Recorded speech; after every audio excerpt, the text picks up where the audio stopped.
दोस्तों, आज हम आपके साथ एक ऐसी हैरान कर देने वाली कहानी लेकर आए हैं जिसे सुनकर आपका दिमाग घूम जाएगा। आज हम बात करने वाले हैं उत्तर प्रदेश के शामली जिले की एक चौंकाने वाली घटना के बारे में। इस घटना की शुरुआत होती है शामली जिले के प्रतापगढ़ थाना क्षेत्र के अंतर्गत आने वाले एक गांव नीलाखेड़ा से। यहीं पर रहती थी एक जवान लड़की सोनिया और उसकी बेचारी गूंगी माँ।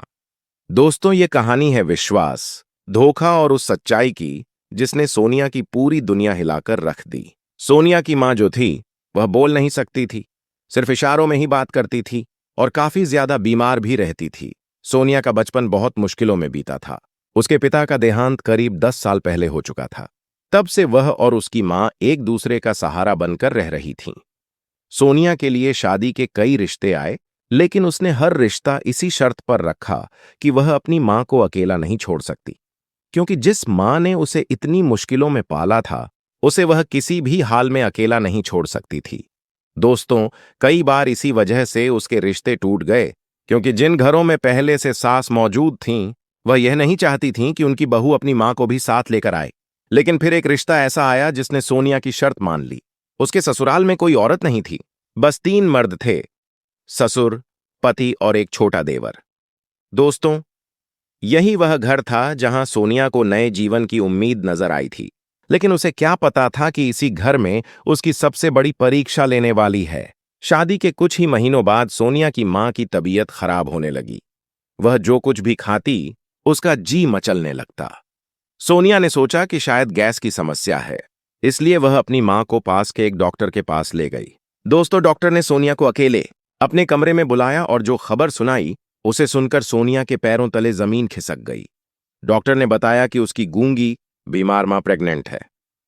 सोनिया को यकीन ही नहीं हो रहा था। वह बारी बारी डॉक्टर की तरफ देख रही थी, फिर बाहर बैठी अपनी बेजुबान मां की तरफ। उसका दिमाग इस बात को स्वीकार ही नहीं कर पा रहा था। उसके चेहरे पर पसीने की बूंदें आ गईं और दिल बुरी तरह धड़कने लगा।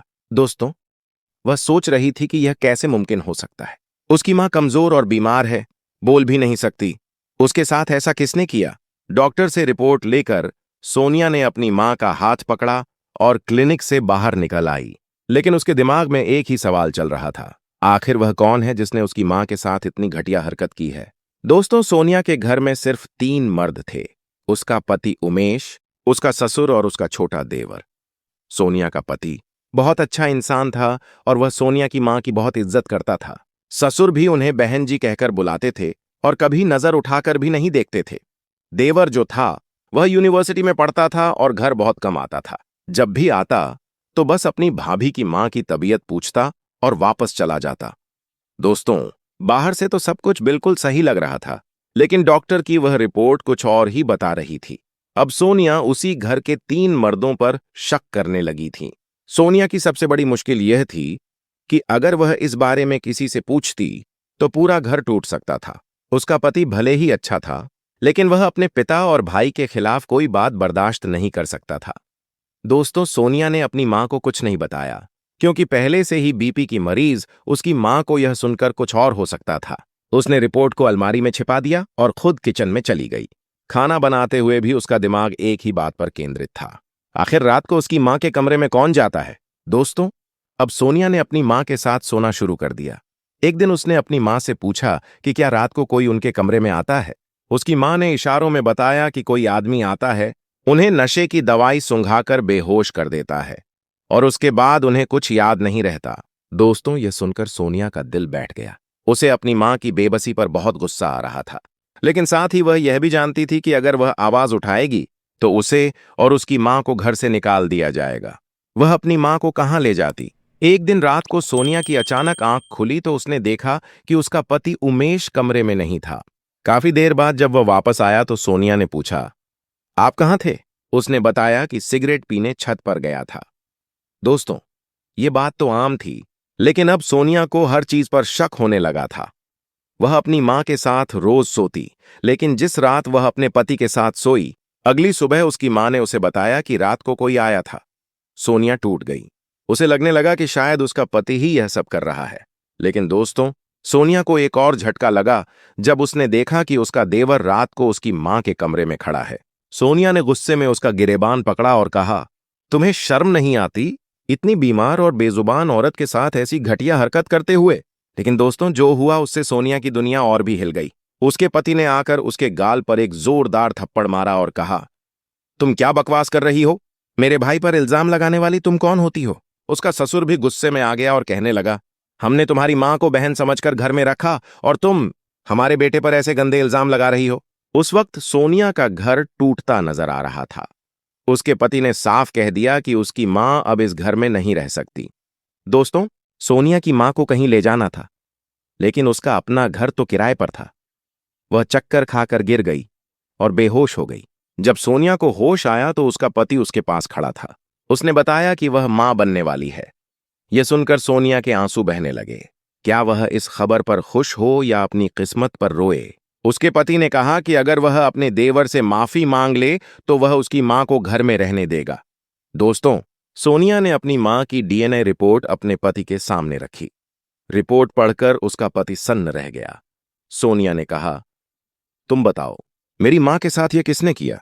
मैं माफी मांगने को तैयार हूं, लेकिन पहले यह बताओ कि कसूरवार कौन है? दोस्तों, सोनिया के पति ने डीएनए टेस्ट कराने की बात मान ली और तीनों मर्दों के सैंपल लैब भेज दिए गए। जब रिपोर्ट आई तो सोनिया के होश उड़ गए। तीनों मर्द बेकसूर निकले। अब सोनिया और भी उलझन में आ गई थी। अगर यह तीनों नहीं हैं, तो फिर कौन है? उसके पति ने उसकी मां के कमरे में एक छिपा कैमरा लगाने का फैसला किया। दोस्तों, जब वह शख्स रात को फिर से कमरे में आया तो कैमरे ने उसे रिकॉर्ड कर लिया। वह नकाब पहने हुए था। उमेश ने उसका नकाब उतारा और हैरान रह गया। वह कोई और नहीं बल्कि उसी गली का एक भिखारी था। दरअसल सोनिया की मां के कमरे की खिड़की पीछे की गली में खुलती थी और वह भिखारी वहीं से अंदर आकर उन्हें नशे की दवा सुंघाकर बेहोश कर देता था। उसने अपना जुर्म कबूल कर लिया और पुलिस को सौंप दिया गया। सोनिया ने अपने परिवार से हाथ जोड़कर माफी मांगी। लेकिन दोस्तों, जिस दिन उसकी मां शर्मिंदगी के मारे घर छोड़ने लगी, उसी दिन एक ओवांटो ने उन्हें टक्कर मार दी। वह बुरी तरह जख्मी हो गईं और हॉस्पिटल में उनका ऑपरेशन हुआ, लेकिन उनका बच्चा नहीं बच पाया। कुछ दिनों बाद सोनिया की मां घर लौट आईं और परिवार ने मिलकर उनकी देखभाल की।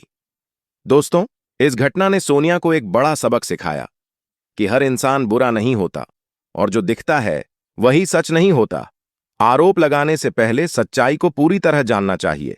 दोस्तों, इस वीडियो को सुनाने का मकसद किसी को दुखी करना या परेशान करना नहीं है, बल्कि आपको सतर्क और जागरूक करना है। हमारा उद्देश्य है कि आप इस कहानी से कुछ सीखें और सावधान रहें। इस पूरी घटना पर आपके क्या विचार हैं, हमें कमेंट में जरूर बताएं। साथ ही आप इस वीडियो को किस शहर से देख रहे हैं, यह भी जरूर लिखें। अगर आपको हमारी मेहनत पसंद आई हो तो वीडियो को लाइक करें और अपने दोस्तों के साथ शेयर करें। अगर आपने अब तक चैनल सब्सक्राइब नहीं किया है तो अभी सब्सक्राइब कर लें। धन्यवाद।